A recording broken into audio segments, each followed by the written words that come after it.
My name is Grant Walters. I'm a college baseball player at Pensacola State, and I've been trying to find ways to maximize my performance day by day for about 5 years now. And I'm going to tell you about the most important thing that you can be doing to make sure that your workouts and everything that you do day by day is benefiting you and you're getting better from it. And that is prioritizing your sleep and finding ways to maximize it, because sleep is the most important thing you can be doing as an athlete and as a human in general, because that is where your body repairs itself and gets you ready for the next day to perform at a high level. And if you're not getting good sleep, which is really bad, then all you're doing is just falling deeper and deeper down a recovery slope that you do not want to go down. You don't want to go down that path. So I'm going to explain to you 5 of the biggest biggest sleep hacks, or whatever you want to call them, like priorities that you need to be doing in order to get the best sleep possible and make sure that you're getting better and better and better every single day. I'm going to tell you about how bad sleep has affected me in my life. So when I was a sophomore in high school, my pregame ritual, what I would take a 1 hour nap before every single game, because I would just be ridiculously tired. In one game, I took a nap before the game, and I felt so much better. And so I just continued to do that my entire sophomore year. And that was like my ritual that I did every single day, right?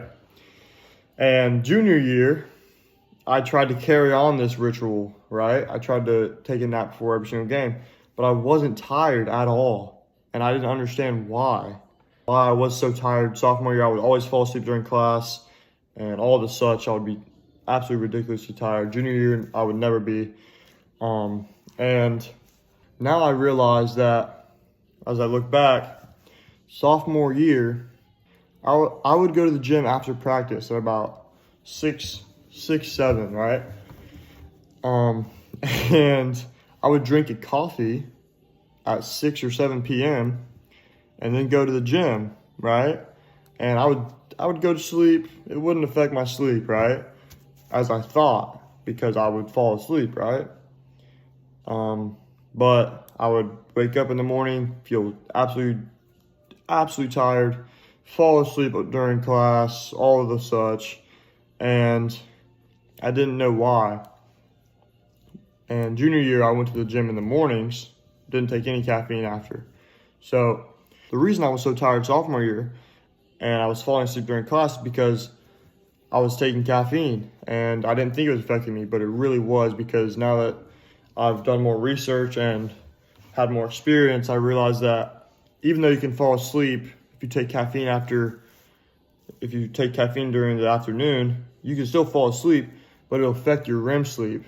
And that is the deep sleep that you go into that really benefits you and repairs your body and your mind during your sleep. And whenever you take caffeine, you have to wait. Your body has to wait for the caffeine to get out of your system to start going into deep REM sleep to repair itself. So basically, if I were to do the math, I was getting absolutely no REM sleep my sophomore year, except when I was taking a nap. So number 1 tip, do not take caffeine. Depends on your bedtime, but I don't take caffeine after 11 a.m. because caffeine has a half-life of around 10 to 12 hours. So this means that as soon as you get done drinking caffeine, you take 400 milligrams of caffeine at 11 a.m., right? 5 hours later, at around 4, it will be, how much should I say, 400? It would be 200 milligrams of caffeine. And at 9, it'll be 0 caffeine, right?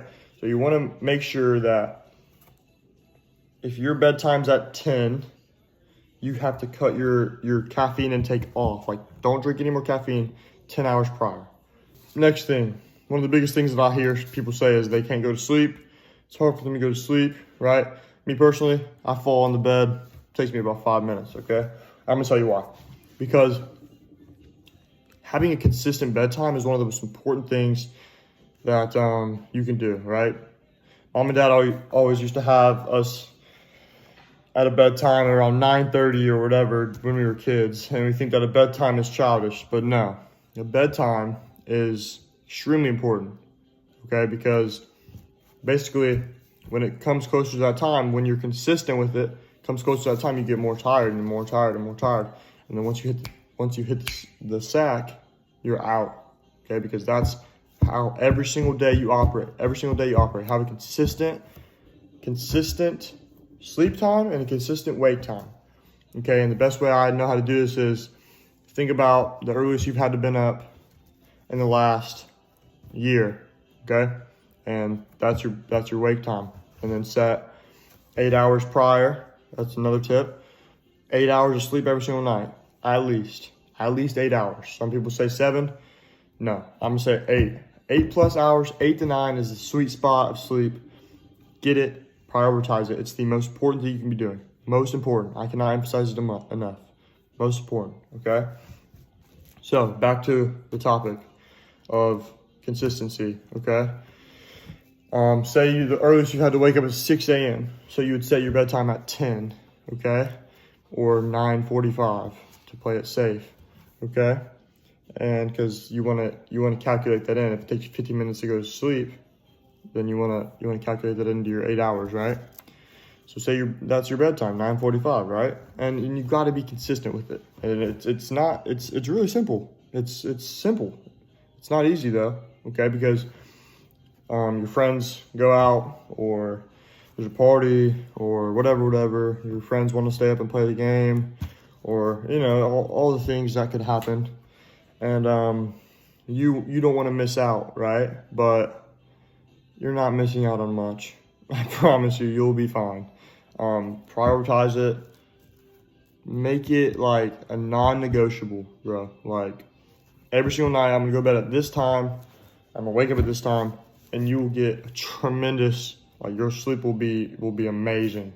Promise you. If you do that for a year straight, your sleep will be literally like you'll get it. I don't have a Whoop band, but if I did, I'm sure my sleep score would be 90% above every single night, okay? All right, next thing, screen time. So basically, blue light blocks melatonin production because our bodies naturally, if the sun's out, our bodies, it's telling our bodies to not produce our melatonin, right? Same thing with the screens, okay? So if the screen's on, the blue light, it will block our melatonin receptors and say it's not time to go to bed yet, right? Because this is our sun, you know what I mean? And so my always thing is set the phone down an hour before bed, or at least try to. I have blue light glasses, so it blocks the blue light, and but I always still try to put my phone away, even if I do have blue light glasses, to block the blue light and dim the lights, because you want to get your brain and your body thinking that it's night, right? Which it is. So you want your brain to be on the same wavelength and not have your phone interrupt that. Another thing that putting your phone aside could be is just to de-stress and just step away, right? And it really helps getting tired and getting ready to sleep.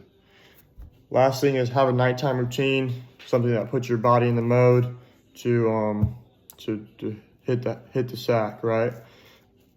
So it could be reading for 30 minutes, taking a shower, and then reading for 10, 15 minutes, whatever you want to do. It doesn't really matter. Journaling, just be consistent. It doesn't have to be a long routine. It can be about 20 to 30 minutes, but just be consistent with it. And you will never sleep better if you do all these things. They all compound. If you do 1 or 2 of these things, you'll already see a difference.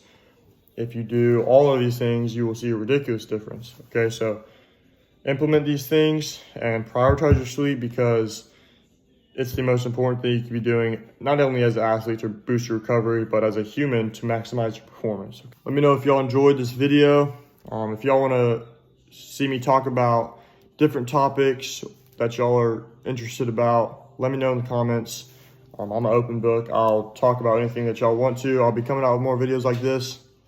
But let me know if y'all have any specific suggestions that y'all struggle with.